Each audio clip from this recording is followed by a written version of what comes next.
Okay, alright. Welcome back to my YouTube channel. I'm Mandis Vlog. Eto, napakainit na naman ng ating tatalakayin, mga kaibigan.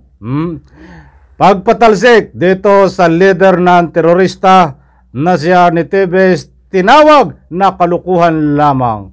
Diyos ko po, Rodi. Ikaw ang kalukuhan ang ginagawa. Ha? Ang lakas mong tawagin ang kalukuhan ay ikaw mismo ang kalukuhan ang ginagawa. Yan mga kaibigan ang ating tatalakayin. At kung bago pa lang po kayo sa aking maliit pa na YouTube channel, please subscribe. Sabay-sabay po nating i-like ang video na ito kung nagustuhan nyo po.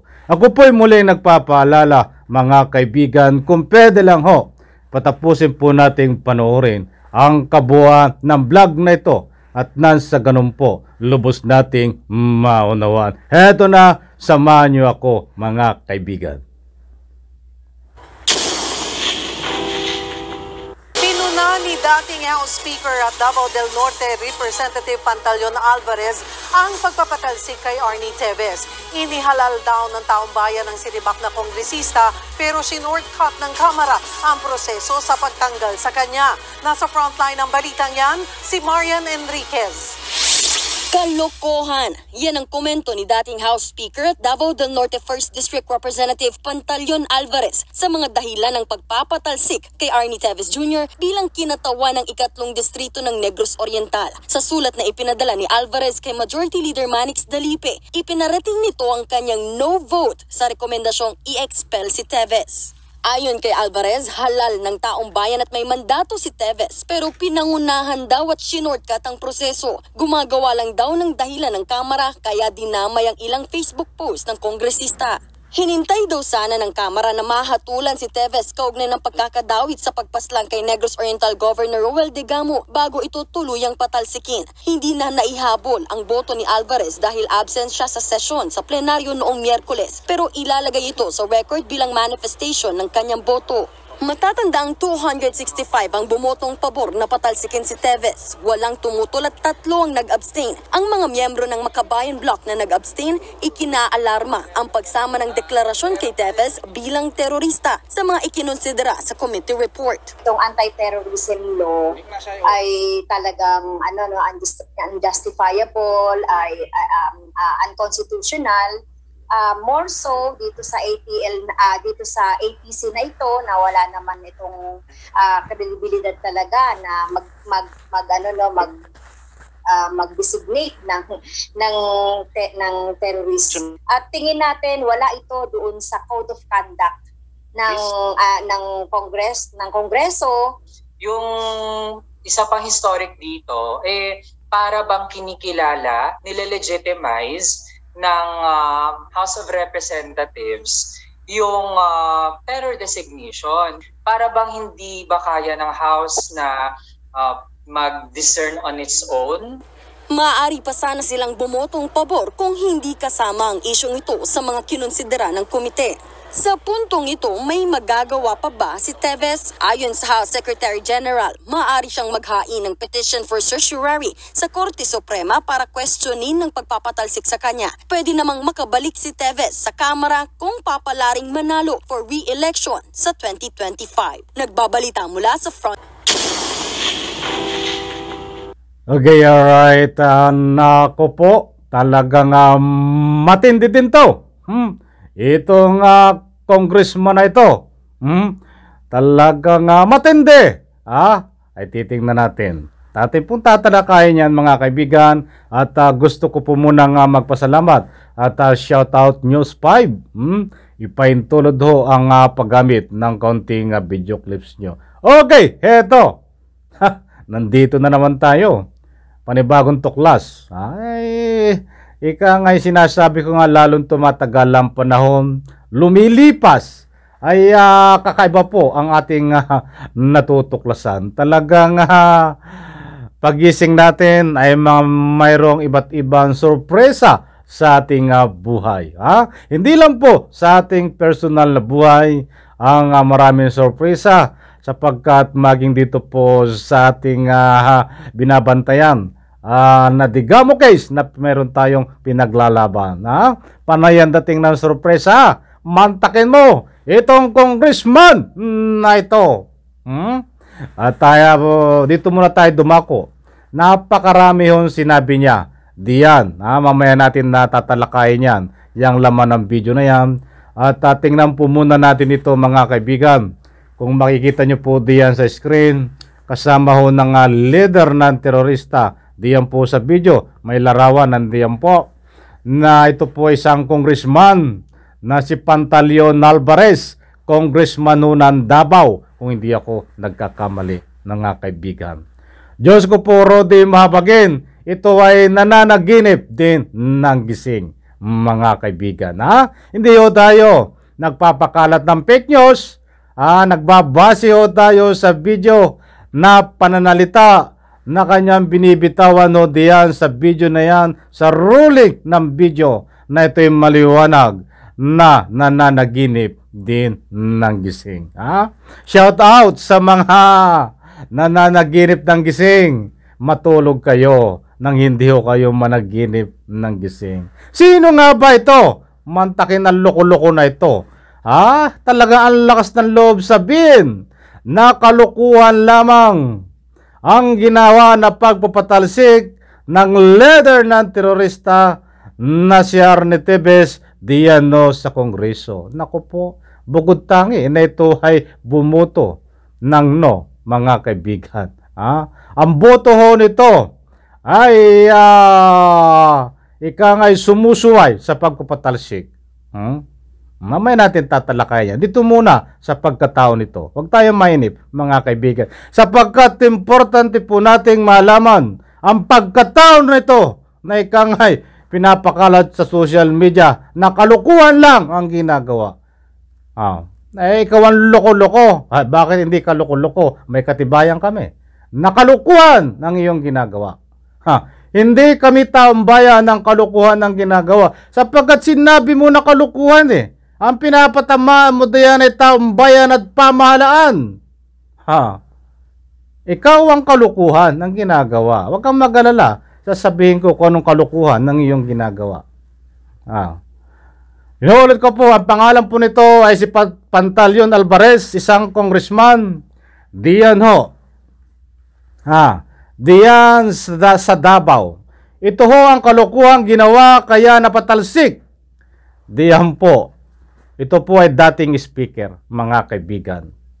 Noong panahon ho ni panunungkulan ng Presidenteng Digong, ito po ay bata ni nakarang presidente na si Digong, mga kaibigan. Ay ito po ay naging Speaker of the House. Batang masaklap po. Sa kanyang panunungkulan bilang Speaker of the House, ay ito ay pinatalsik din ho bilang Speaker. Mantakin mo, kung hindi kakalukuhan ang ginagawa diyan sa Speaker of the House, sa pagiging Speaker of the House mo, hindi ka mapapatalsik. O so sino loko-loko ngayon? Sino ang kalukuhan ang ginagawa? Ikaw, di ba? Hindi ang pamahalaan ngayon. Hindi ang taong bayan. Ikaw ang kalukuhan ang ginagawa. Alam niyo ho, ang pagpapatalsik dito ay hindi dinaan sa butuhan, mga kaibigan. Ito ay ika nga po'y umihilang. Tumalikod.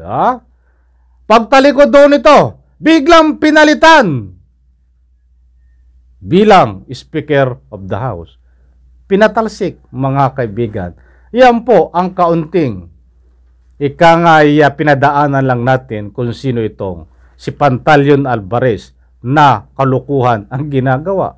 Hindi ka mapapatalsik bilang Speaker of the House na gano'n na lamang na ika nga pagtalikod mo at pagharap mo, hindi ka Speaker of the House. Sumasalamin ho na ikaw ay grabing kalukuhan ang ginagawa diyan bilang Speaker noon. Kaya ka napatalsik. Kaya huwag mo sabihin dito sa harap ng kamera na kalukuhan lang ang ginagawa sa pagpapatalsik. Dito kay Arnie Tevez. Hindi. Ikaw ang kalukuhan ang ginagawa, mga kaibigan. But bueno, hindi po yun ang ating pinaka-main topic. Pinadaanan ko lang sapagkat gusto ko nga kontrahin ang kanyang mga sinabi sa mapamagitan ng matitibay na ebidensya. Sapagkat meron po tayong ebidensya di ba, na napatalsik siya Buklatin nyo po sa media platform kung paano siya napatalsik, mga kaibigan. Mas matindi ito di ba? Okay, dumako naman po dito tayo sa mga pinagsasasabi niya. Talagang paano ito naging congressman? Ito ba, marunong naman ito magbasa. At gumagawa ito ng batas, ba't hindi naiintindihan? Tagagawa lang siguro to, but hindi alam kung ano ang ginagawang batas. Congressman to, di ba? Napakaliwanag ko yan. Napakarami ang sinabi sa video na yan na bibigyan natin ng pagtatalakay.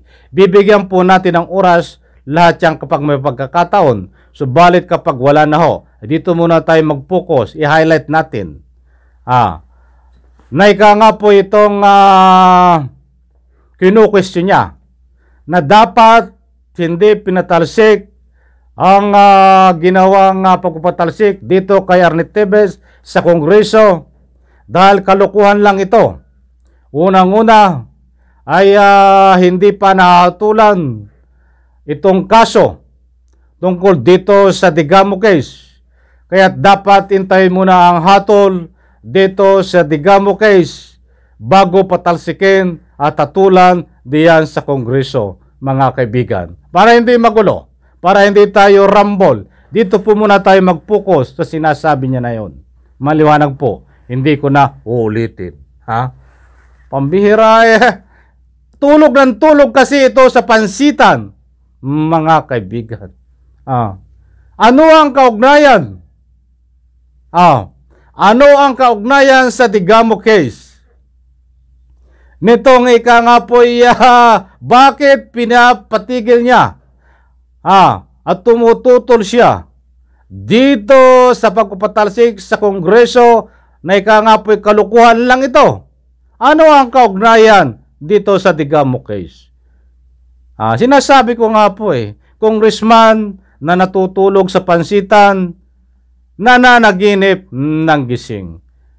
Ang lakas ng loob na kalukuhan lang ang pagpapatalsik. Ikaw ang loko-loko at kalukuhan ng iyong ginagawa. May katibayan kami. Inuulit ko. Kaya nga ito'y napatalsik bilang House Speaker dahil kalukuhan ang ginagawa sa gobyerno. Maliwanag po yan. Inuulit-ulit ko para naman lalong matauhan ito pag napanood. Mga kaibigan. Eto, tumuloy po tayo sa tanong ano ang kaugnayan nitong Digamo case. Sapagkat kung hindi ito natutulog sa pansitan, itong congressman na ito na nandiyan sa larawan, ay alam niya po ang tunay na dahilan, mga kaibigan. Mantakin mo, intayin muna ang hatol dito sa Digamo case, wala pang hatol kaya't walang karapatan na patalsikin. Diyan po sa Kongreso, itong si Arnie Tevez. Ulitin ko pong muli. Anong kaugnayan ng Digamo case? Diyos ko po, Rode. Huwag kang matulog sa pansitan. Congressman ka kung ito ring. Ay tulog ng tulog ko sa pansitan. Ikaw ba ay marunong makinig? O hindi ka nakikinig ng balita? Nakikinig ka ng balita kung ano ang nakapaloob doon sa ika nga po'y pagdeklara kung bakit nadeklara, kung ano ang batayan, nakapaloob doon Yung ba'y naunawaan mo? Ika nga ay bulag ka sa katotohanan. Congressman na ito. Sapagkat napakaliwanag po na hindi naging batayan sa pagpapatalsik bilang dyan po sa Kongreso, itong sa Arnie Tevez na hindi po naging batayan, itong ika nga diniklara siya bilang isang terorista. At hindi rin po naging batayan ng Digamo case. Itatak mo ito sa kukuti mo, congressman ka. Para hindi ako paulit-ulit. Ang naging batayan po ay itong pagiging hindi magandang kanyang kaugalian na pinapakita sa social media. At isa pa ang naging batayan ho ay ang pagliban niya sa Kongreso. At ang isa pang batayan ho ay ang pag-apply niya ng political asylum diyan po sa Timor-Leste. Wala pong nababanggit doon na naging batayan na ang ikangay pagdeklara ng isang terorista kay Arnie Tevez at wala pong nababanggit na naging batayan ay sa Digamo case. That's why ang nabanggit lang po na batayan, yung nabanggit ko po, kung marunong kang makinig. Congressman na nanaginip ng gising, Pantaleon Alvarez. Bakit ko po nabanggit yung mga batayan na yan? Sapagkat gusto ko pong ipunto dito. Bakit kinakabit mo ang Digamo case? Dito para nang sa ganun po ay dapat hatulan muna dito sa Digamo case. Itong si Arnie Tevez. Para nang sa ganun, saka lamang magdeklara itong Kongreso na dapat hatulan din na patalsikin. Diyan po sa Kongreso. Napakaliwanag. Sa ika nga po'y malinaw na sabaw. Natutulog ka sa pansitan. Congressman Pantaleon Alvarez na nanaginip ka ng gising. Isaksak mo sa kukote itong mga sinasabi ko para matauhan ka. Huwag mo sabihin kalukuhan lamang. Ang ginawa ng pagpapatasik dito, ang batayan mo? Ang batayan mo ay pawang basura. Base lamang sa iyong sariling pananaw. Hindi ka rin tumitingin sa mga ebidensya. Okay. Halimbawa, gamitin natin. Pero hindi mangyayari. Ito isaksak mo rin sa kukote mo. Halimbawa, gamitin natin. Pero hindi pwedeng mangyari itong Digamo case. Hatulan muna. Hindi mo ba iniisip na malayo sa katotohanan ang pinagsasasabi mo? Ako'y grade 1 lang ang pinag-aralan, pinagmamalaki ko lang. Pinagmamalaki ko na grade 1 lang ang pinag-aralan ko. Pero kaya kong intindihin sa matuwid na paraan ang pinagsasasabi mo na puro kalokohan ang pinagsasabi mo. Mantakay mo, hihintay ng hatol. Ipaliwanag ko sa iyo ng maganda. Makinig ka! Ipaliwanag ko sa iyo. Ang eleksyon ay 2005. Sorry, I'm very sorry. Nabulol ako 2003 ngayon. 2000 na ilang taon pa? 2023 ngayon. I'm sorry Nabulol ako dun 2023 ngayon. Ang eleksyon sa NIC eleksyon ay gaganapin ay 2025. Mga kaibigan, importante nga malaman ito. Ito isang senaryo na hindi naman mangyayari. Kung hihintayin mo ang hatol dito sa Digamo case, parang bata ka Alam mo kung bakit? Alam mo naman ang proseso ng mga ganitong kaso sa bansang Pilipinas, lalong-lalo na po dito sa ating justice system sa Pilipinas. Pag mga ganyang kaso na patong-patong, lalo na po sa katauhan po na ika nga po si Arnie Tevez, napakadami pong kaso. Yan po ay taon ng bibilangin. Bago mahatulan. Mababanaw dito yung palumagay natin approximately 5 taon. Humigit, kumulang 5 taon dito ang gugugulin na panahon para mahatulan. Sa 5 taon po yun nalilipas. Anong taon po nun? Baka 2028. 2028. Baka ito ay hindi pa tapos. O 2027. Kasi ngayon ay 2023. Ibig sabihin tapos na ang eleksyon. Wala na siya sa ika nga po ay sa katungkulan bilang isang congressman. Paano pa siya mapapatalsik? Mag-aral ka nga ng mabuti. Congressman ka tinuring, hindi mo iniisip yung sinasabi mo? Ay maliwanag diyan, gusto niyang hatulan muna. Ika nga hatulan muna sa Digamo case bago patalsikin mga kaibigan. Kailan pa mahatulan ito sa ganitong proseso? Uulitin ko, napakatagal na taon ito, abutin na hanggang kumulang 5 taon. 2028, 27, baka hindi pa tapos tong kaso na to. Paano pa ito? Ika ngayon mapapatalsik, ay wala na ito sa pwesto. Dahil another election naman. Hindi naman pipili itong humangad sa eleksyon. Dahil sinisigurado ko po sa turo ng mga ebidensya, ay ito po ay kulungan ng bagsak, mga kaibigan. Hindi nyo ba iniisip yun? Dakdak ka ng dakdak niya na kalukuhan. Ikaw ang kalukuhan ang ginagawa. Palabas ka ng palabas na ika nga po ay maganyan salaysay. Hindi mo iniisip na mayroon tayong batayan. Doon na lang sa pag-ika nga sa hatol ay talagang maliwanag na panluloko. Hindi unang-una, hindi mang related sa kaso. Hindi mo nang pinagbatayan dito sa pagpapatalsik. Tamantakin mo ang kalukuhan pati nito. Itong congressman na ito ay nagpadala pa ng ika nga po pinahabol. Yan ba'y allowed? Para kang siga, pahabol-habol ka pa ng ika nga po ng boto na sa katurayan po nung laman ng sulat na pahabol niya ay kinukontra niya na ika nga po ay ang pagpapatalsik diyan kay Tevez. Bakit ka absent? Ay sa totoo lang po kung may regulation ang Kamara, kung may panuntunan sa ganyang bagay na pwedeng hindi humabol, dapat ito hindi nyo pinahabol. Useless diba? Dapat ipatupad nyo ang ngipin. Kung dapat, kailan lang dapat bumoto, mga kaibigan. Bakit kailangan humabol pa to?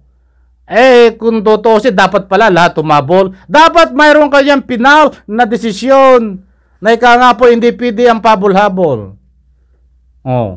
Kita mo ngayon, naparatangan pa kayo na puro kalukuhan ang ginagawa nyo.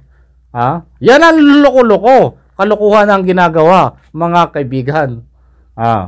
But ay hindi naman hindi naman kahit anong gawin pa nito na 10 boto ang umabol, ay hindi na po kayang baliktarin ng hatol sapagkat siya lang po ang bugod tangi na hindi pumapabor, mga kaibigan. Pabol-habol pa ng sulat Kala mo siya, pabol-habol pa. Ikaw ang hindi sumusunod kung sumusunod ka, dapat umatin ka doon para bumoto ka. Gadaarin pa sa sulat. Pero mga kaibigan, napakadaya pa dapat talakayin. Binibilisan ko, wala tayong oras Alam ko, bitin ako, hindi ko masyado nabigyan ng pagtatalaka yung iba. Bigyan na ito ng part 2, mga kaibigan. Sapagkat bitin po ako. Ang daming sinabi niya, hindi ko nabigyan ng pagtatalakay. Ang tanging nabigyan lang po natin dito ng punto de vista. Itong tinatawag niya loko-loko, kalukuhan. At itong ikangay hatol muna. Malabo sa sabaw pa na mainit ang pinagsasabi nito. Ang dami ko pang dapat sabihin sa iyo. Abangan mo aking parto nito. Pero itong ganito lang muna ang update. Pasensya na po kayo. Pagpalain po tayo lahat. Sabay-sabay po natin i-like ang video na ito. Umasa po kayo na tayo po ay magiging batas sa paghatid sa inyo na ika nga po mga sariwang public opinion. Kung ano man karagdagan na sasabi ko dito, hindi po yung fake news. Nagbabase po tayo diyan sa ika nga video bilang isang nagbibigay ng kaunting komentaryo. Maraming salamat po. Pagpalain po tayo lahat. I love you.